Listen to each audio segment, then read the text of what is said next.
Hello students, after reading this module, you shall be able to know the development of gender roles, learn about gender socialization and family influence on its development, understand the theories explaining gender socialization,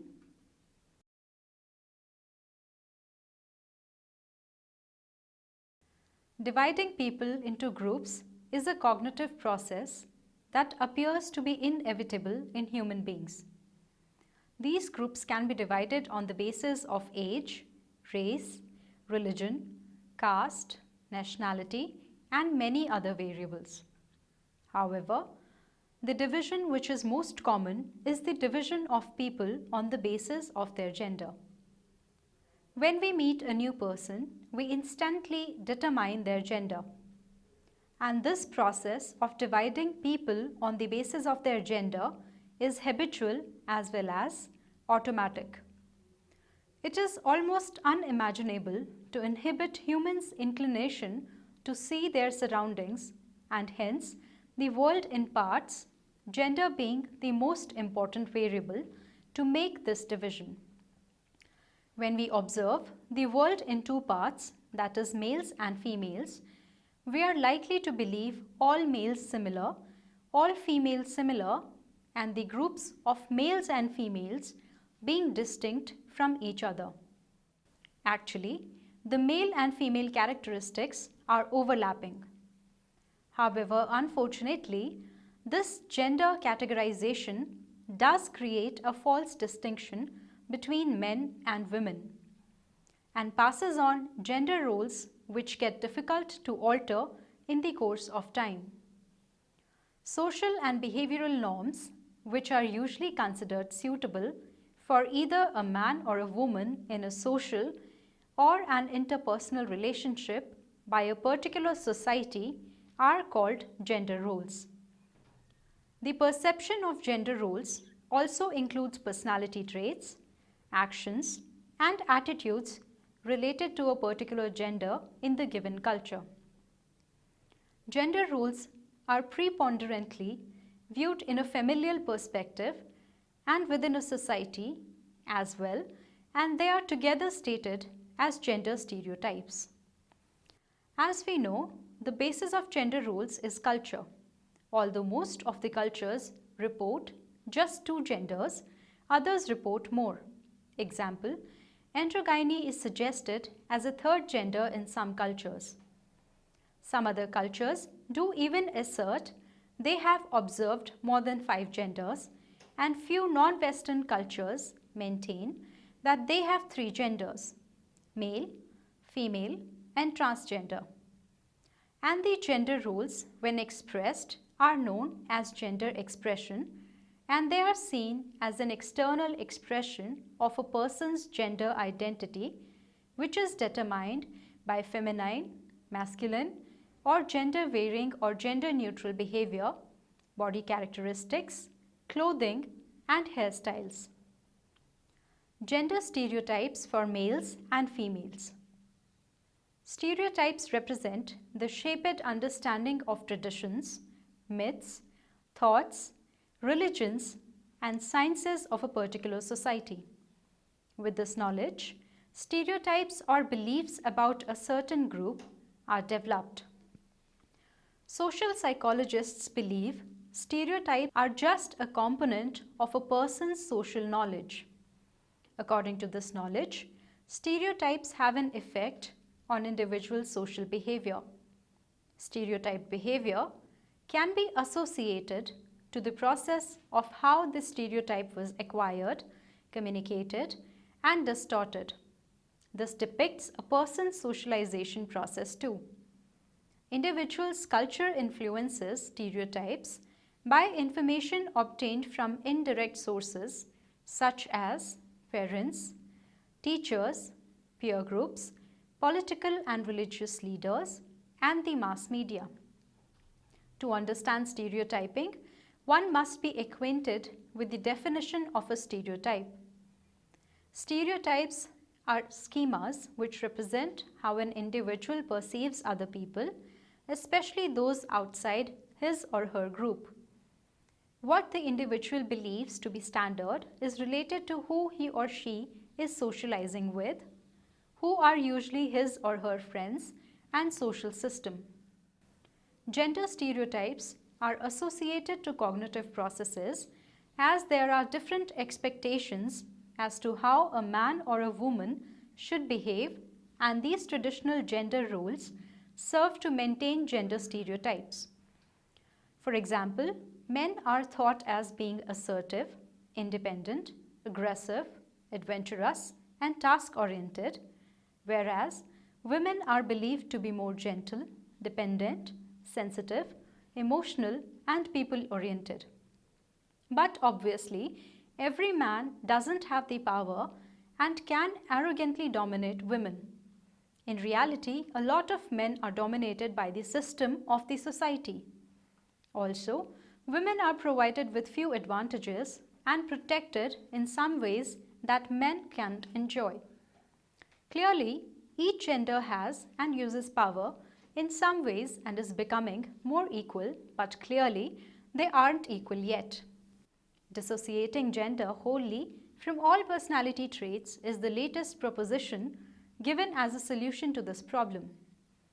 Although the women are inferior outlook is subdued and hidden within today's career-oriented families, but the antiquated expectations based on their sex role are still elusively present. The older regulations still function as put down women and keep them in their place. Men and women have a few biological differences, but it is primarily their life experiences that reinforce or contradict those biological differences. The truth of different behaviors exhibited by men and women lies in different patterns of socialization, which asserts that men and women are taught different behaviors appropriate for their gender. Gender socialization. Socialization is the process in the course of which a child develops into an individual who respects his or her environment's laws, norms, and customs. Gender socialization is a focused pattern of socialization where boys and girls are socialized into their gender roles and are taught about the meaning of being a male or a female. This socialization begins the moment the child is born, marked by the simple question whether the child is a boy or a girl. Individuals learn their gender roles by the authorities of society. Majorly, the authorities in Western society are the parents, peers, schools, and the media. With respect to socialization of gender roles, each of the authorities could strengthen the gender stereotypes. Socialization process results in gender differences among males and females, particularly during their childhood and adolescence. The classical example of gender socialization is the experiment done with babies, where they were introduced as males to half of the study subjects and as females to the other half. The participants behaved differently according to the sex they had been told. The results are interesting and quite disturbing at the same time. These results illustrate that other people in society contribute very much as how an individual sees himself or herself based on his or her gender. Family influence on gender socialization. Usually, parents are the chief authority considering the development of gender roles in the initial years of one's life. The family is characterized with a specific way of living, unlike other groups in the society, and is responsible for creating gender differences by a process that is certainly biological, but is also social and relational. The family is a symbolic and social place where differences, in particular sexual differences, are supposed to be basic and simultaneously created. Particularly, the gender depiction in a family reflects the individualism of the parents. Therefore, in a family, the relation of a child with the mother and the father has a primary significance in the definition of the child's gender belonging, as it is the first and the most basic understanding of relation with the females and males. Also, there are various other ways and behaviors through which parents can educate their children about stereotypes.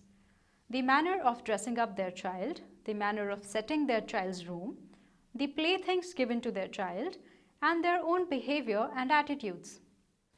Gender identities and the associated expectations about female and male roles are socialized as a result of the parent-child relationship. In the early days, families had varied educational requirements for their daughters and sons after puberty, so they learned to distinguish females and males in a way to promote the self-sufficiency in the males and the reliance in the females. It was implied that the boy must aim for self-fulfillment even if he has to go against familial relationships, whereas the girl had to agree to preserve those relationships in almost all of the ways. This difference has led to an implied fact that young women live their wish of independence and self-sufficiency with a sense of guiltiness. Theories of gender socialization. Gender is internalized through an individual's relations with those around him or her. In sociological vocabulary, the person being socialized is the target of socialization. The people, groups, and institutions who are involved in the process of socializing a child are the agents of socialization.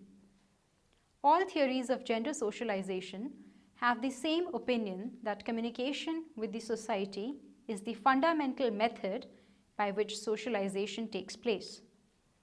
So gender socialization should be studied at an interactional level. Social learning theory. Social learning theory was a result of behaviorism. Behaviorists claimed that all behaviors in humans were learned through life experiences. So they were concerned about finding exactly how we acquire those behaviors. Their chief explanation is that learning occurs through a series of rewards and punishments. An infant smiling for the first time is rewarded by his or her parents in the form of attention, praise, or affection.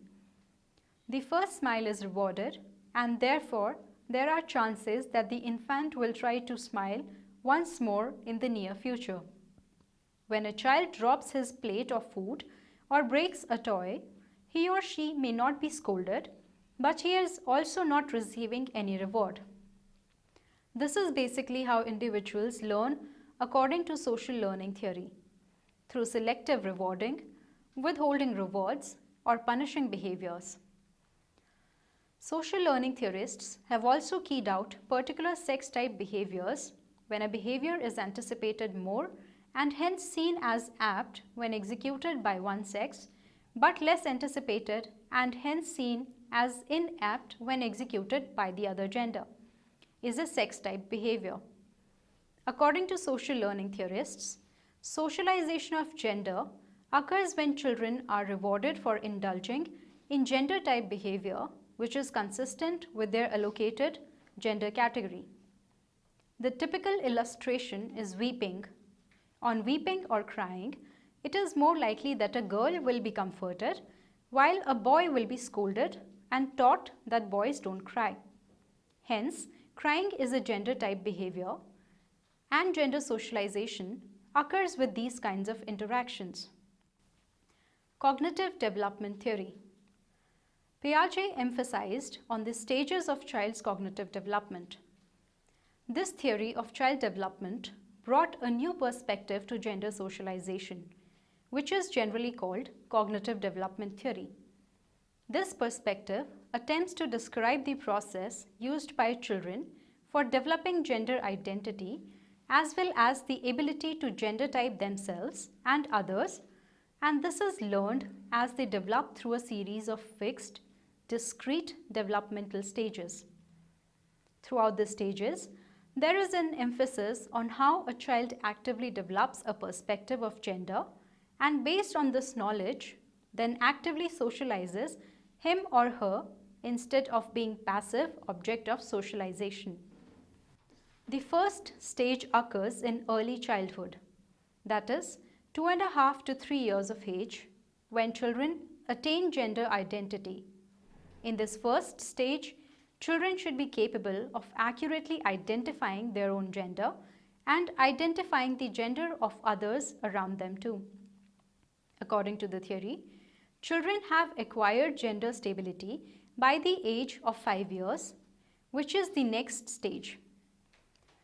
Gender stability leads to an understanding in children that gender is permanent and it is the gender that will be for the rest of their lives. That is, once a boy has achieved gender stability, he understands in general that he cannot become a mother.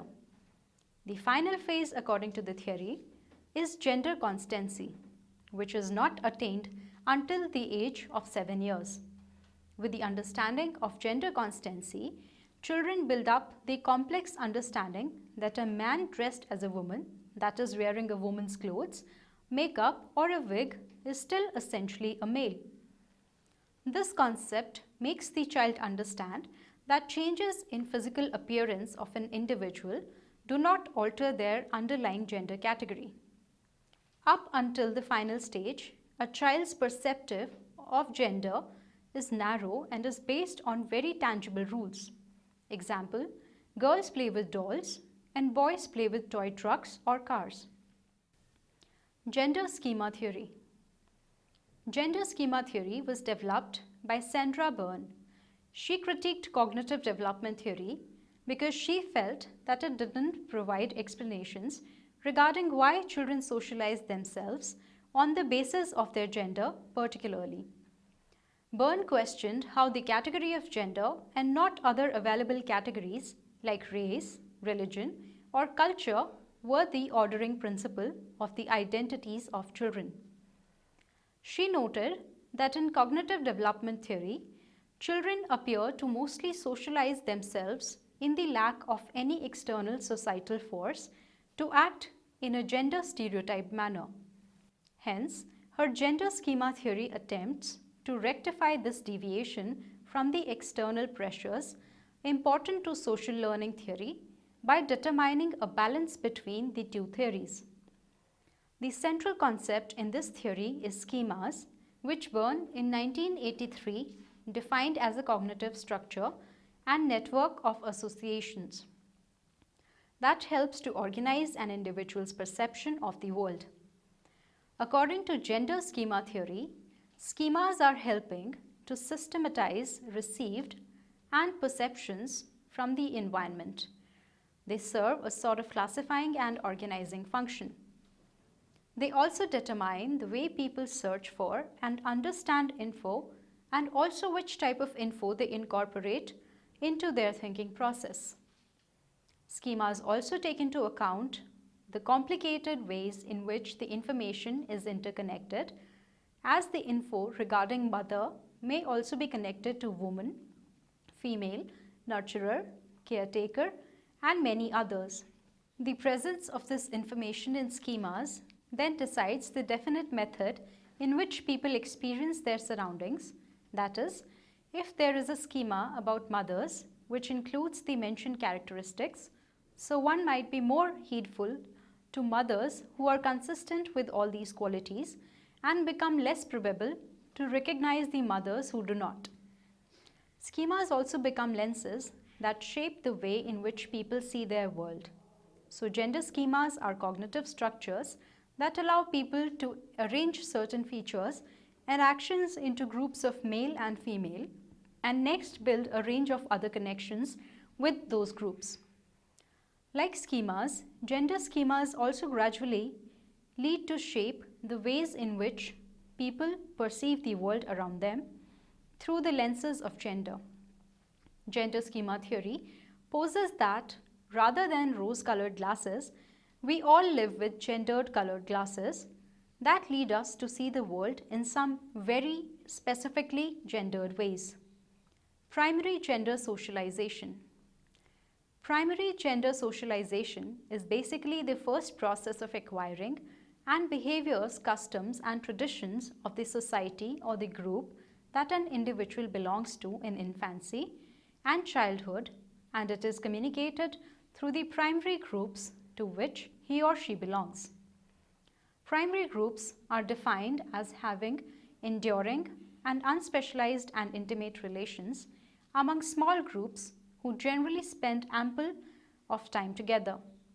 Primary socialization commences prior to even the birth of the baby, before the baby is born in a society with some presumptions about gender that has been in the society long before they were born in. The relative value placed on any gender in the society is important to infant socialization. Around the world, more value is placed on male infants as compared to female infants in a lot of societies. In majority of the cultures, only the sons can carry the family name because daughters have to adopt their husband's name after their marriage. Sons may be in charge for looking after the needs of their older parents or for rituals significant to religious and family life. For example, in the Hinduism, important rituals related to a parent's death should usually be carried out by the son. The grounds for this preference for boys differ, but it has significant effects on the gender socialization of both boys and the girls. Secondary gender socialization. Secondary groups are typically more temporary, larger, more specialized, and more impersonal than primary groups. Few examples of secondary groups may be business organizations, college classes. Secondary groups tend to be more specialized than primary groups as they emphasize on few prime goals. Every time a person joins a group or an institution, he or she needs to find out the standards and regulations of that group of individuals or of that institution. Hence, secondary socialization is a learning process that occurs every time an individual joins one of the new secondary groups. Summary. The social and behavioral norms that are generally considered appropriate by a particular society for either a man or a woman in a social or interpersonal relationship are called gender roles. Gender roles are preponderantly viewed in a family context as well as within a society and may collectively be stated as gender stereotypes. Family plays a pivotal role in the development of gender roles and gender stereotypes. Different theories explain different perspectives on the process of development of gender socialization.